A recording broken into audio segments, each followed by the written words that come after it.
Градоначалничката на општина Кисела Вода, Бејти Стаменковска-Трајковска, уствари средба со професор доктор Владко Неделковски, декар на Факултетот за физичко образование, спорт и здравје.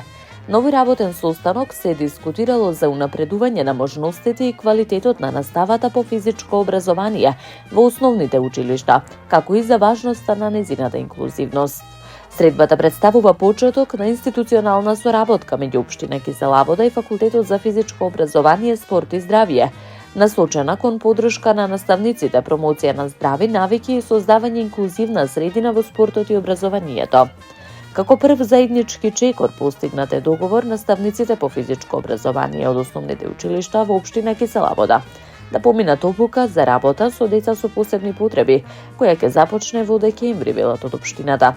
Оваа обука има за цел да обезбеди пристапност, разбирање и соодветен пристап кон секое дете, со што ќе се придонесе кон нееднакви можности и поголема интеграција во наставниот процес, истакнува Стаменковска-Трајковска.